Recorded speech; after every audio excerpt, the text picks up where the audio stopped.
Assalamualaikum warahmatullahi wabarakatuh. Perkenalkan, nama saya Taskia Aula Putri Maharani dengan NIM 211101110015. Di sini saya akan menjelaskan tentang makalah saya yang berjudul Konflik dalam Lembaga Pendidikan. Yang pertama yaitu pengertian konflik. Kata konflik secara etimologi berasal dari bahasa Latin yaitu configure, di mana kata kon ini memiliki arti bersama dan kata figur memiliki arti benturan atau tabrakan. Sedangkan kata konflik dalam bahasa Inggris yaitu berasal dari kata conflict yang artinya pendapat, argumen, harapan atau keinginan yang berbeda atau berlawanan antara yang satu dengan yang lainnya. Sedangkan secara sosiologis, konflik juga dapat diartikan sebagai konflik sosial antara dua orang atau lebih, individu atau kelompok, di mana salah satu pihak ini berusaha untuk menghilangkan pihak lain dengan cara menghancurkan atau membuatnya tidak berdaya. Konflik juga bisa diartikan atau didefinisikan dari berbagai sudut pandang, yaitu yang pertama sudut pandang tradisional. Sudut pandang ini mengatakan jika seluruh konflik itu adalah buruk, negatif, dan sebisa mungkin harus dihindari. Yang kedua yaitu sudut pandang hubungan manusia, di mana sudut pandang ini mengungkapkan jika konflik ini merupakan suatu hal atau peristiwa yang lumrah atau wajar terjadi di kalangan masyarakat. Yang ketiga yaitu sudut pandang interaksionis. Pandangan ini mengungkapkan jika masyarakat atau golongan yang damai, tentram, dan harmonis memiliki sifat yang apatis, tidak ambisius, statis, dan tidak inovatif.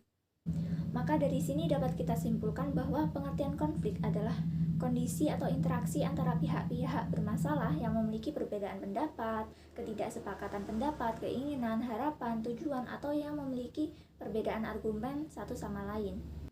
Yang selanjutnya yaitu pengertian pendidikan. Pendidikan secara bahasa merupakan proses interaktif antara guru dan siswa baik itu di keluarga, sekolah, maupun di masyarakat.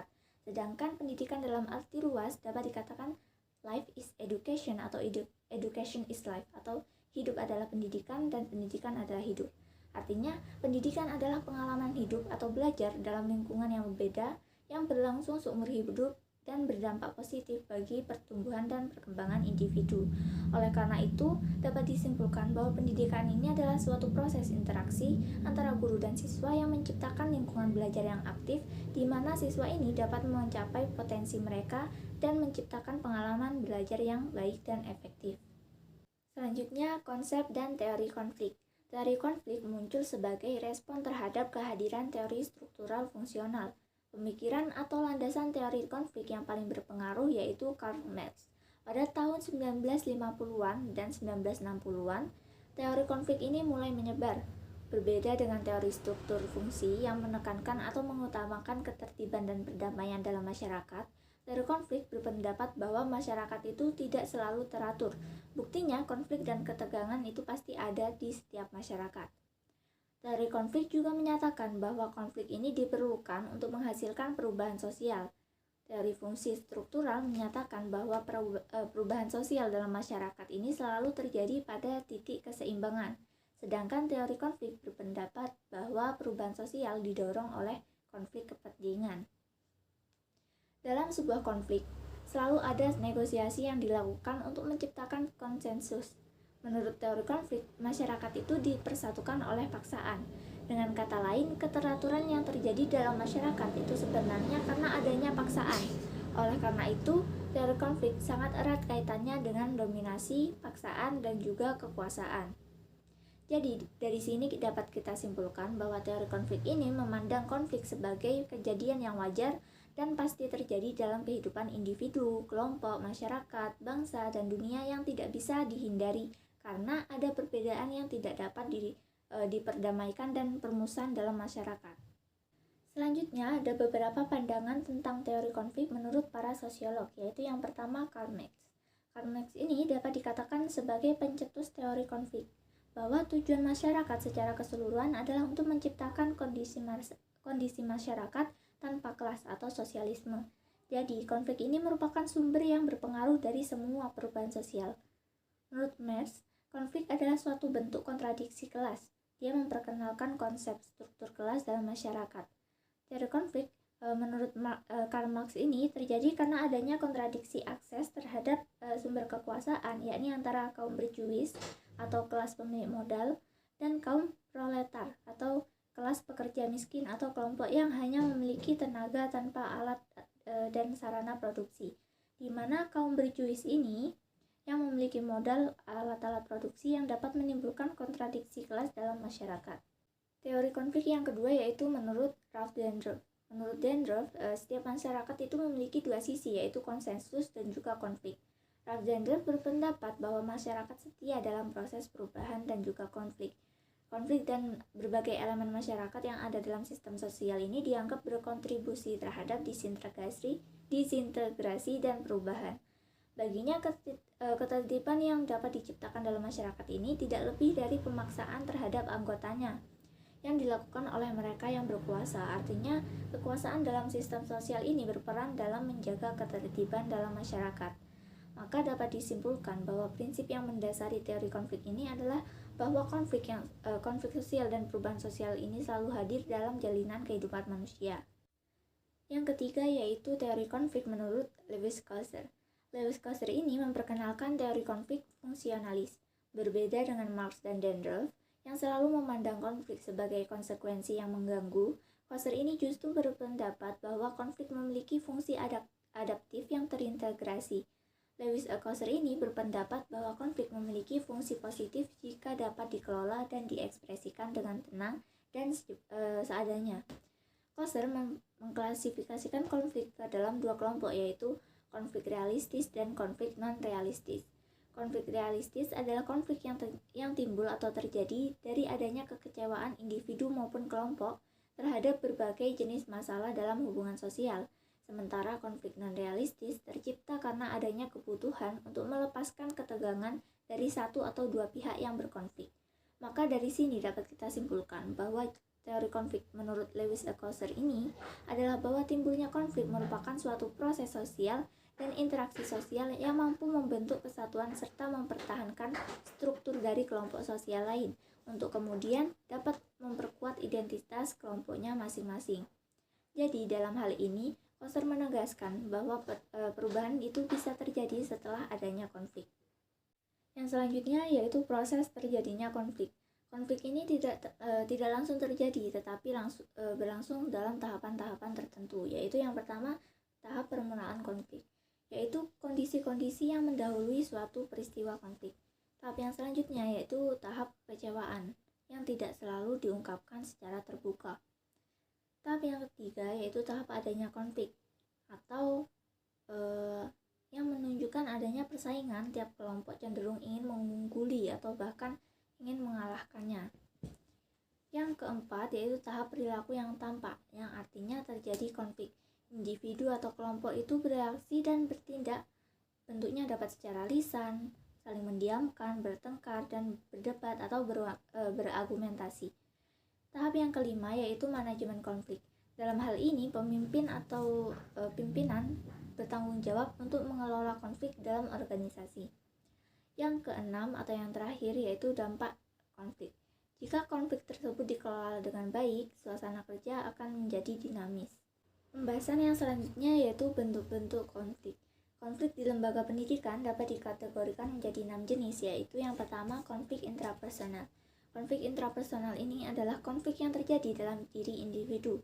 Konflik intrapersonal terjadi ketika individu harus memilih antara dua atau lebih tujuan yang saling bertentangan dan tidak tahu mana yang harus dipilih. Konflik intrapersonal ini juga dapat disebabkan oleh tuntutan pekerjaan yang berada di luar kemampuannya. Misalnya, guru terlalu terbebani dan tanggung jawab sekolah terlalu besar. Ini akan menjadi stres jika guru tidak bisa menyelesaikannya. Konflik guru ini tidak hanya menimbulkan masalah bagi guru itu sendiri, tetapi juga dapat menimbulkan masalah bagi guru yang menanganinya di sekolah. Bentuk konflik yang kedua yaitu konflik interpersonal. Konflik interpersonal ini yaitu konflik yang timbul antar individu.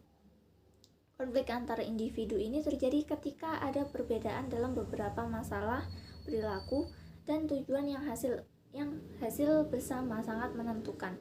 Seperti konflik antar guru tentang pemilihan mata pelajaran unggulan yang baik. Bentuk konflik yang ketiga yaitu konflik intragrup. Konflik intragrup yaitu konflik antar anggota dalam suatu kelompok. Setiap kelompok dapat mengalami konflik substansif atau afektif. Contoh konflik intragrup ini misalnya konflik yang terjadi pada beberapa guru dalam musyawarah guru mata pelajaran atau MGMP. Bentuk konflik yang ketiga yaitu konflik intergrup. Konflik intergrup ini yaitu konflik antar anggota dalam suatu kelompok. Konflik antar anggota ini muncul karena adanya saling ketergantungan, persepsi yang berbeda, tujuan yang berbeda, dan tuntutan keahlian yang meningkat. Misalnya bentrok antara kelompok guru seni dan kelompok guru matematika. Sekelompok guru seni mengemukakan bahwa mereka ini perlu berbicara dengan lantang untuk mengajarkan lagu tertentu atau latihan pernafasan. Di sisi lain, sekelompok guru matematika merasa resah karena siswanya tidak dapat berkonsentrasi dalam belajar. Bentuk konflik yang keenam yaitu konflik interorganisasi. Konflik antar organisasi ini muncul karena saling ketergantungan. Konflik muncul berdasarkan tindakan satu organisasi yang berdampak buruk pada organisasi lain. Misalnya, antar organisasi dalam suatu sekolah seperti anggota OSIS dengan pramuka atau organisasi siswa lainnya, atau antara komite guru dengan komite sekolah. Pembahasan yang selanjutnya yaitu mengenai faktor penyebab konflik. Yang pertama, tujuan yang berbeda. Konflik dapat muncul karena orang ingin mencapai tujuan yang berbeda-beda. Selanjutnya yang kedua yaitu salah paham. Misalnya, perbuatan seseorang yang sebenarnya baik tetapi dipandang merugikan oleh pihak lain. Yang ketiga yaitu perbedaan pendapat. Perbedaan pendapat ini bisa menimbulkan perselisihan dan semua orang merasa paling benar. Yang keempat yaitu bentrokan kepribadian. Sifat kepribadian setiap orang itu tidak sama. Ketika pihak yang berseberangan ini memiliki pandangan tentang sikap, keyakinan, dan juga nilai yang tidak sama, hal ini bisa menimbulkan ketegangan kepribadian. Penyebab yang kelima yaitu komunikasi. Perbedaan dalam berbicara, menulis, dan juga gaya komunikasi ini dapat menyebabkan masalah komunikasi, sehingga dapat menimbulkan terjadinya konflik. Faktor yang keenam yaitu terlalu sensitif. Konflik dapat muncul jika seseorang itu terlalu sensitif. Sebagai contoh, tindakan seseorang adalah wajar, namun karena pihak lain ini terlalu sensitif, maka dianggap merugikan dan juga menimbulkan konflik. Walaupun secara etika tindakan itu tidak termasuk perbuatan yang salah. Faktor yang terakhir yaitu salah satu atau kedua belah pihak ini dirugikan. Contohnya perselisihan dapat ditimbulkan ketika tindakan salah satu pihak ini dianggap merugikan pihak lain, atau ketika kedua belah pihak ini merasa tidak nyaman. Pembahasan yang selanjutnya yaitu mengenai cara mengatasi konflik sosial pendidikan. Dalam Islam, ada beberapa strategi manajemen konflik yang bisa digunakan dalam lembaga pendidikan, yaitu yang pertama negosiasi atau perundingan. Dalam upaya manajemen konflik, hal yang paling sering dilakukan baik dalam lembaga umum maupun lembaga pendidikan Islam adalah perundingan atau negosiasi. Tujuan dari diadakannya negosiasi ini adalah untuk mengetahui sejauh mana permasalahan tersebut dilihat dari kedua belah pihak dan akhirnya menimbang solusi terbaik bagi keduanya. Hal ini biasanya dilakukan tanpa perantara dari pihak lain, sehingga mereka ini dapat merundingkan bersama mengenai hal-hal yang dapat disepakati untuk dapat menjadi jalan keluar atas permasalahan yang mereka hadapi. Yang kedua yaitu tabayun. Secara bahasa memiliki arti mencari kejelasan tentang suatu sehingga hal tersebut menjadi jelas dan benar keadaannya. Sedangkan secara istilah dapat diartikan sebagai usaha meneliti dan menyeleksi informasi dengan hati-hati dan menjelaskannya kepada pihak-pihak yang membutuhkan demi merumuskan jalan keluar atau solusi atas sesuatu masalah baik dalam hal hukum, kebijakan, dan sebagainya sehingga jelas benar permasalahannya. Yang ketiga yaitu musyawarah. Tujuan musyawarah ini adalah untuk memberikan kesempatan bagi seluruh pihak untuk ikut serta dalam pengambilan keputusan dan bertanggung jawab bersama-sama dalam penyelesaian suatu persoalan atau masalah yang sedang dihadapi. Yang keempat yaitu tahkim. Dalam pengelolaan konflik dalam kajian Islam dikenal istilah tahkim. Tahkim ini merupakan upaya penyelesaian sengketa atau konflik yang terjadi dengan bantuan seseorang hakam. Dalam Al-Quran, penggunaan hakam atau pihak ketiga dapat diterapkan dalam manajemen konflik skala kecil, yaitu keluarga maupun konflik sosial secara lebih luas. Dalam mencari dan merumuskan keadilan, manajemen konflik dengan meminta bantuan pihak luar dapat mencegah pihak yang lebih diuntungkan oleh beberapa sebab dan menghindari perasaan ketidakadilan dalam proses mediasi. Manajemen yang kelima yaitu islah. Islah adalah upaya manajemen konflik yang menitikberatkan pada penyelesaian konflik yang efektif dan baik, dengan tetap menghindari unsur permusuhan dan konflik interpersonal. Singkatnya, islah ini menegaskan adanya proses perdamaian antara kedua belah pihak. Sedangkan menurut Hendyat Sutopo, strategi pengelolaan konflik itu ada 5 ya, yaitu yang pertama kolaborasi. Kolaborasi atau kerjasama, strategi ini adalah strategi yang digunakan dalam situasi di mana kedua belah pihak ini tertarik untuk berkompromi. Mereka melihat konflik sebagai bagian dari motivasi kedua belah pihak untuk saling belajar memahami dan bersimpati antara satu sama lain. Mereka sadar bahwa perselisihan yang timbul ini tidak lepas dari adanya perbedaan pandangan terhadap suatu masalah tertentu. Oleh karena itu, kedua belah pihak ini berusaha untuk bekerja sama untuk membangun konsensus atau kesepakatan berdasarkan persahabatan. Pengelolaan yang kedua yaitu kompromi. Strategi ini digunakan jika kegigihan atau kerjasama di antara pihak-pihak yang terlibat konflik dalam tingkat sedang. Kedua belah pihak ini merasa enggan untuk berkolaborasi karena masalah yang dikejar masing-masing pada dasarnya sudah kompleks dan mengakar. Nah, di tengah situasi demikian, beberapa pihak yang tidak terlibat konflik ini merasa bahwa tujuan yang ingin dicapai jauh lebih penting daripada konflik yang muncul. Oleh karena itu, pihak-pihak yang tidak terlibat konflik dapat dijadikan mediator atau penengah antara kedua pihak yang berkonflik. Strategi pengelolaan yang ketiga yaitu strategi penghindaran diri, di mana strategi ini berlaku jika eksekutif yang tidak terlibat menganggap isu yang diangkat ini tidak terlalu penting dan cenderung remeh. Situasi seperti ini sebenarnya sangat mungkin bagi pemimpin untuk menghindari konflik, karena mereka menemukan bahwa ada masalah dengan lembaga pendidikan Islam yang jauh lebih penting daripada memecahkan masalah sepele atau remeh. Strategi yang keempat yaitu penyesuaian diri. Strategi ini digunakan ketika pihak-pihak yang berkonflik melakukan kesalahan, baik dalam persepsi maupun tindakan. Kedua belah pihak ini terlalu sensitif sehingga mereka tidak hanya memikirkan diri sendiri atau kelompok. Oleh karena itu, mereka harus didorong untuk berpikir dan bertindak dengan cara yang berdampak lebih besar bagi kebaikan bersama. Dan strategi pengelolaan yang terakhir yaitu negosiasi, di mana strategi negosiasi ini dilakukan jika pihak-pihak yang berkonflik berada pada posisi yang sama kuatnya. Mereka juga memiliki solusi sendiri yang dapat diterima oleh semua pihak demi kemajuan lembaga pendidikan Islam. Dalam situasi demikian, negosiasi ini dapat dilakukan dengan menggunakan pihak ketiga atau mediator untuk bernegosiasi guna menemukan solusi yang saling menguntungkan. Selanjutnya, pembahasan yang terakhir yaitu mengenai dampak dari konflik.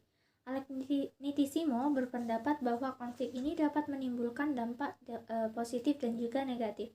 Dampak positif akan menguntungkan karyawan, organisasi, dan juga lembaga.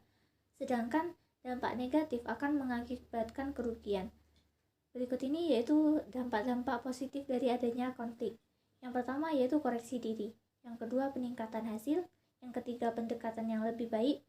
Dan yang keempat adalah pengembangan alternatif yang lebih baik. Sedangkan dampak dari konflik yang negatif adalah yang pertama penghambatan kerjasama, yang kedua subjektif dan emosional, yang ketiga a priori, keempat saling menjatuhkan, dan yang kelima yaitu frustasi. Mungkin itu saja yang bisa saya jelaskan, kurang lebihnya mohon maaf apabila ada kesalahan. Wassalamualaikum warahmatullahi wabarakatuh.